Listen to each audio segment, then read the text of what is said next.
ug dinhi ning atong tulumanon. Inyong masayran ang kamaturan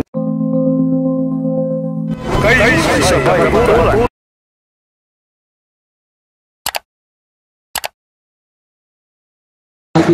Ito rin po ang nagdala sa akin. Magandang gabi mga kapatid. At may naispatan tayong mga sulpot. Ay patuloy akong binabago ng ating Panginoon. Ayan. Si Pastora, busy-busy sa pangliligaw ng mga tao gaya ng nasa 4:17 ng Galacia na nagmamalasakit sa diling mabuting akala. Ngayon ay tatanungin natin sila. After nyan, kasama natin si Bro Kuntas. Ay tatanungin natin sila at lalo na yung punong pastor nila. Ayan.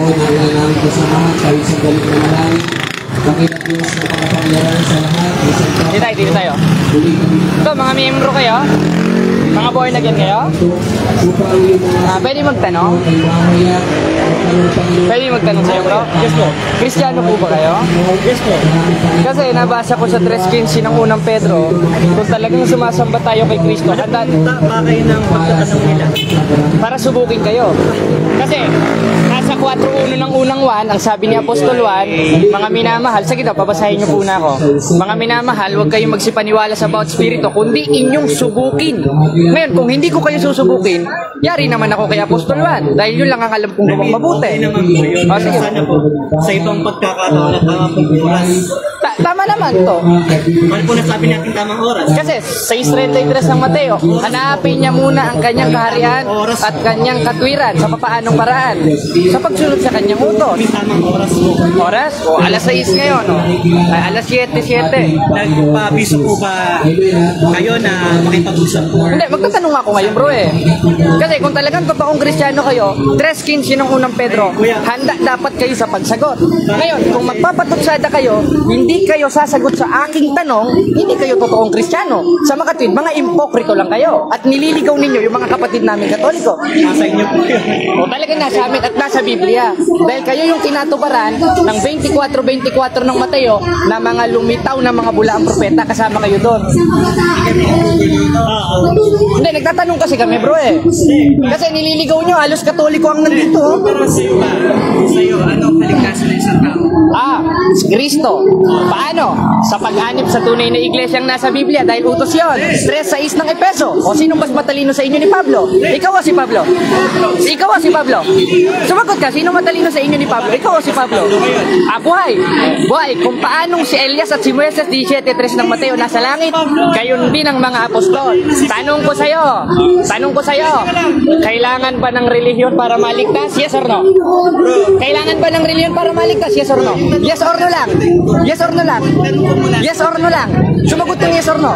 Yes or no? Yes or no? Yes or no? Yes or no lang? Pabihira ka naman, oh. Paano ka magiging Kristiyano niya? Ang sabi ni Kristo, 5:37 ng Mateo, ang magiging sagot ninyo, oo, hindi. Oo, hindi lang tanong ko, hindi mo pa masagot. O sige, ano tanong mo? Paano maliligtas ang tao? Sa pamamagitan ni Kristo. At may definition yon. 3:18. Sagit lang. Nagtatanong ka.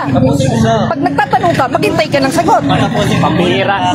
O sige, ano tanong mo? Sumasapaw ka eh. Ang nagtatanong, naghihintay ng sagot. Eh, ayaw mo naman ng sagot ko. Eh, di hindi ka sa Diyos. At galit ka.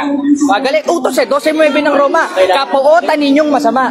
58:1. O, babasahin ko. 58:1 ng Isaias. Humiyaw ka ng malakas. Mas mabuti na si Kristo hindi pinagtatalo ka. Ngayon, kung hindi pinagtatalo si Kristo, bakit? Ito, tatanungin ko. Tatanong ako sa'yo. Hindi kami nang bubulo dito. Hindi naman ako nang tatanong ko nga sa'yo. Huwag kang lang dyan. Hindi, yung katotohanan, gaya ng sagit lang, ito kausap ko, huwag ka sasabaw. Katotohanan, gaya ng ipinaglaban ng mga apostol sa 2 Korinto 14 hanggang 5.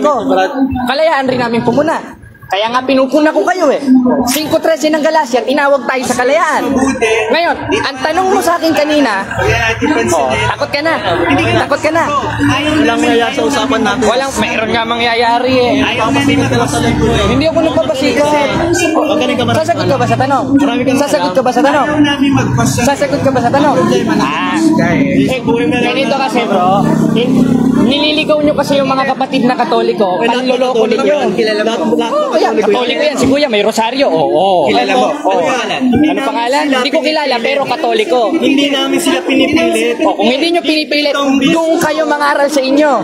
Doon kayo mangaral sa inyo kung hindi kayo namimilit. Kung gusto mo bro, pangaralan mo sila. O, pinangaralan ko na sila, kinakatikais ko sila. Ngayon, inililigaw nyo naman. Kaya nagtatanong ako sa'yo, nagtatanong ako sa'yo, kailangan ba ng reliyon para maligtas? O, hindi. Free will, boss. Sumagot ka muna sa tanong ko. Sumagot ka muna sa tanong ko. So, kung hindi kita kinakausap, huwag kang bastos. Matuto ka ng kaayusan, 14:40 ng unang Korinto. Duwag ka naman pala eh. Hindi po natin ang patotoo ng ilan namin kasamahan. Duwag ka. Nais po namin ipapatid sa bawat isa Duwag ka, sa lahat duwag. na narito nakikinig. Ang tanong niya sa akin, mga kapatid, si Pablo nasa langit na daw ba? Aba, oo. Kami po'y narito para Bakit? bahagi po 17:3 ng ang Mateo. Diyos. Kung paanong si Elias at si Moises ay nasa langit, ganun rin si Pablo na apostol ni Cristo. Sa kanila, wala pang nakakapunta sa langit kasi lahat nasa purgatorio. Ng tama, pero hindi po para makapagtalo. Amen? Hindi po kami naparito para manghingi sa inyo. Ganyan rin mangyayari eh. Kasi, Ganyan rin mangyayari eh. Sumagot muna siya sa tanong. Pasensya na po. Pero, pagkakatuloy po namin Tara bro. sa ikang ng Diyos ngayong gabi. Amen. Ilalike mo ba yan? Nakalibo ko. Kasi bro, post mo yan. Meron kami rights. Pwede ka. Oh, okay lang, sige. Magano tayo. Mas maganda nga sa korte tayo mag-usap para doon tayo magdebate. Paano, alin? Ay, utos yun eh. 28:20 ng Mateo, ang sabi, ituro nyo sa kanilang ganapin ang lahat ng mga bagay na inuutos ko sa inyo. Sa akin nakaharap to, bro. Sa akin nakaharap to, huwag kang bastos. Kanina ka pa. Yan ang itinuturo sa inyo sa born again. Walang kaayusan. Samantalang ang utos ni Pablo, 14:40 ng unang Korinto, gawin ninyong may karapatan at may kaayusan. Samantalang kayo, ayaw nyo ng kaayusan. Niloloko nyo mga Katoliko eh. Pati ikaw, pastor ka ba, bro? Pastor ka ba, bro? Pastor ka ba, bro? Pastor ka ba, bro? Hindi kami nagpunta dito Gusto mo tayo? Mag-friendly dialogue tayo dito, pastor. Dito kami. Tatakot ka na, pastor? Marami kang alam. Bakit nasa maraming tao? Mag-debate tayo, pastor. Kailangan ng tao ng salita ng Diyos. Tama.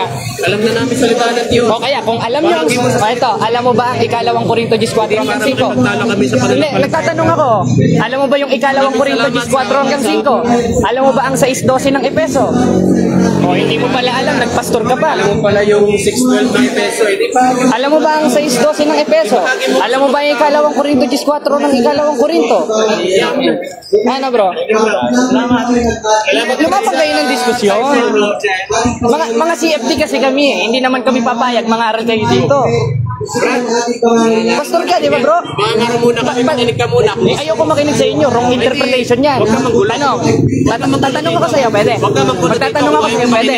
Magtatanong ako. Huwag ka mag-makinig. Huwag ka magbukulo. Takot ka naman pala magtanong eh. Di ba? Takot ka matanong bro? Ayaw mo makinig. Takot ka matanong? Ayaw mo makinig. Takot ka matanong bro? Takot ka matanong bro? Ayaw mo pala eh. Takot pala ang mga pastor na ito. Sabi daw, salita ng Diyos ang pinangangaral nila.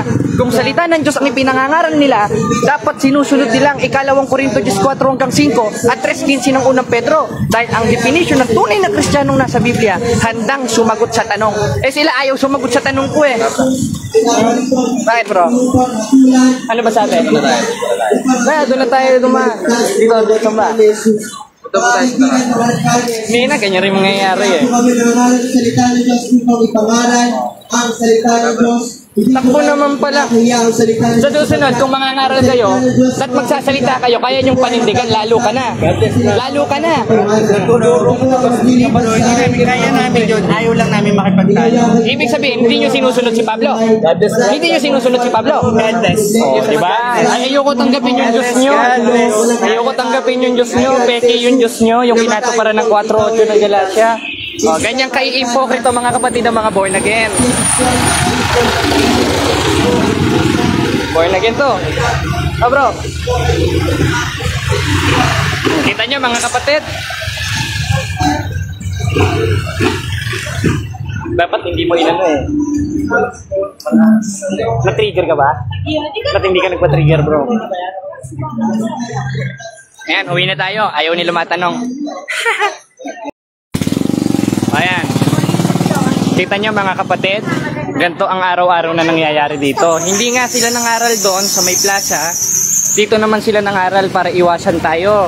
Ganyang katatakot ang mga protestanteng pastor ng demonyo na yan na kinatuparan ng 4:4 ng ikalawang Korinto, 24:24 ng Mateo at 8:44. Sa makatwid, itong mga pastor na ito, mga anak ng Diablo. Bakit? Eh yung nasa ng kamay nila, yung ibig nilang gawin at isa doon ang magsinungaling. Ug inyo nang nabati ang mga kamatuoran dinhi ning atong tulumanon. Kay sabay kamatuoran. Ako lang hinaot nga daghang kamog nakatunan. Daghang salamat.